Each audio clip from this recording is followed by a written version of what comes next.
il en existe 12 points clés. Je dis bien 12 points clés pour empêcher tes ennemis de continuer à te nuire.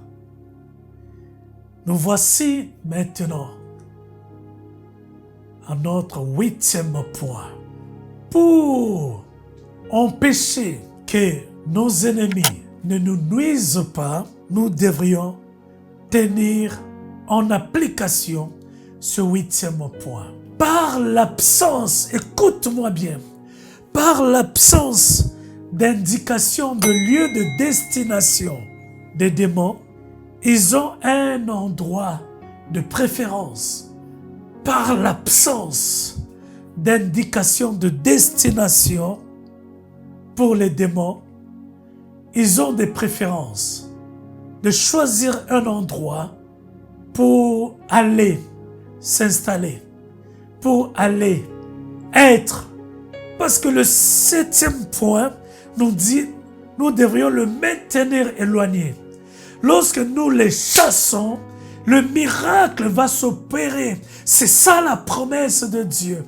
Mais le 8e point nous dit, si nous leur donnons pas la destination où ils doivent partir, ils ont le choix, ils ont des préférences, ils peuvent choisir où ils peuvent aller d'abord en attendant qu'ils reviennent de nouveau pour venir t'attaquer ou bien pour venir chercher des voies et moyens qu'on appelle les portes d'entrée afin qu'ils puissent répéter, continuer ou bien appliquer encore la manière pour nous voir pleurer, c'est-à-dire nous attaquer.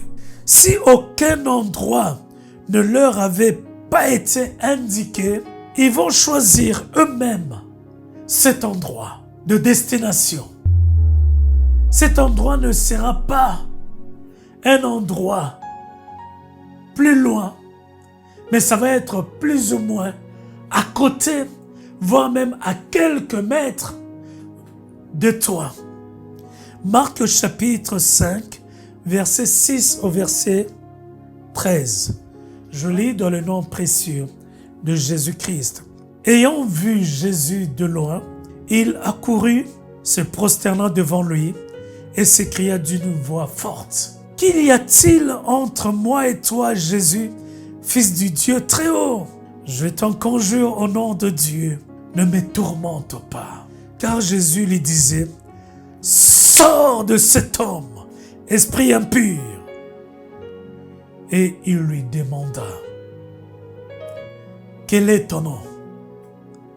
Légion est mon nom, lui répondit-il, car nous sommes plusieurs. Et il le priait instamment de ne pas les envoyer hors du pays. Il y avait là, vers la montagne, un grand troupeau de pourceaux qui paissaient. Et les démons le prièrent, disant: Envoie-nous dans ces pourceaux, afin que nous entrions en eux. Il leur permit.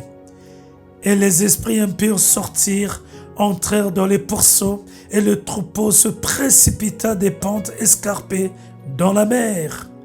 Il y en avait environ 2000, et ils se noyèrent dans la mer. Waouh! Ce passage de Marc 5 nous définissent clairement ce 8e point pour empêcher les démons, nos ennemis, nos adversaires de nous nuire. Ils doivent être maintenus loin de nous, mais dans un lieu auquel ils doivent être. Amen. Ce lieu sera plus ou moins éloigné de nous afin que nous, qui n'aient pas la possibilité de retour facile pour venir encore de nouveau.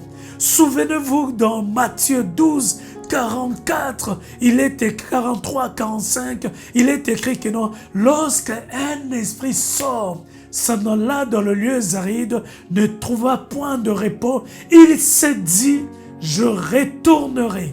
La distance de ce lieu, bien aimé, si elle est éloignée, c'est mieux pour nous parce que, bien-aimés, nous savons que non, ça ne pourra pas être facile.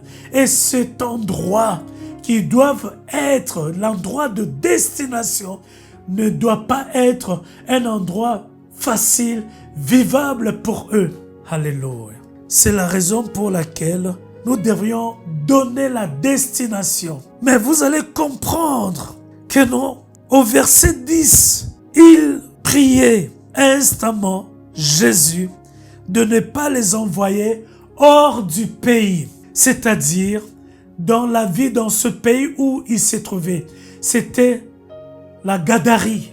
Amen. Ce monsieur était possédé d'un esprit méchant en lui. Il était dans le pays de Gadarie. Si vous remontez un peu l'histoire racontée par Jésus-Christ, cet esprit était tellement méchant. Il le poussait à se blesser, bien-aimé, à se faire des blessures sur sa peau. À chaque fois qu'on le prenait, on lui mettait des chaînes. Il le brisait, il le rompait. Alléluia. Il allait toujours dormir dans les cimetières, dans les sépulcres. Et lorsqu'il sortait des sépulcres, des cimetières, il dérangeait presque tout le monde. Il domptait, il tapait les gens. Mais lorsqu'il a vu Jésus, il alla se prosterner devant Jésus et lui dire, « Qu'y a-t-il entre moi et toi, car tu es venu nous tourmenter ?» Et il le priait de ne pas le chasser loin de ce pays, mais qu'il le chasse, qu'il le laisse vivre dans ce pays. Il leur suppliait Jésus le lieu de destination où il devrait les envoyer, qu'ils ne soient pas hors du pays. Amen. Si il était resté dans ce pays, pour eux, c'était bon. Alléluia. Ils étaient tout près de leur victime. Gloire soit rendue à Dieu. Bien-aimé, Jésus-Christ a vu cela. Il leur donnait l'ordre, sors de cet homme. Jésus s'adressait pas à cet homme, mais à l'esprit qui possédait cet homme. Je bénis Dieu. J'aimerais ouvrir un peu la parenthèse. Jésus, après avoir donné, chassé cet esprit, il a compris que non, cet esprit ne voulait pas aller dans une destination que Jésus-Christ lui donnerait. Parce que c'était certain. Jésus-Christ connaissait, alléluia, le principe de ce 8e point. On ne doit pas laisser, lorsqu'on chasse un esprit impur, on ne doit pas le laisser sans destination.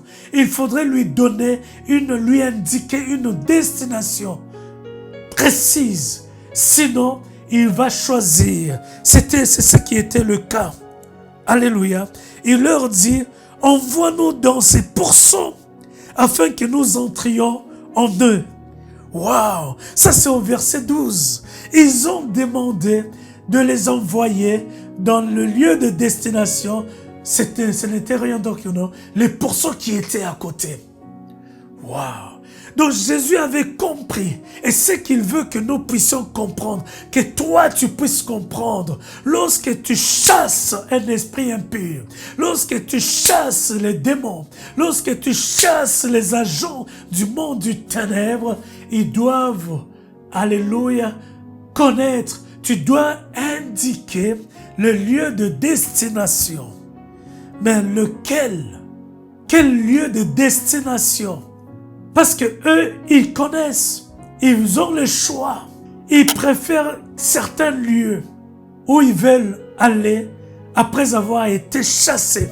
Mais quelle est la destination auquel la Bible indique? Alléluia. Pour que ces esprits ne soient pas éparpillés n'importe où. Alléluia. Si nous les envoyons dans un lieu auquel qui a été choisi par eux, bien-aimés, d'office nous savons que non, ce lieu ne sera pas plus loin, pas éloigné, mais ça pourrait être tout autour de la personne auquel il serait chassé. Mais quel est l'endroit, le lieu recommandé par la Bible? Cela nous amène au neuvième point.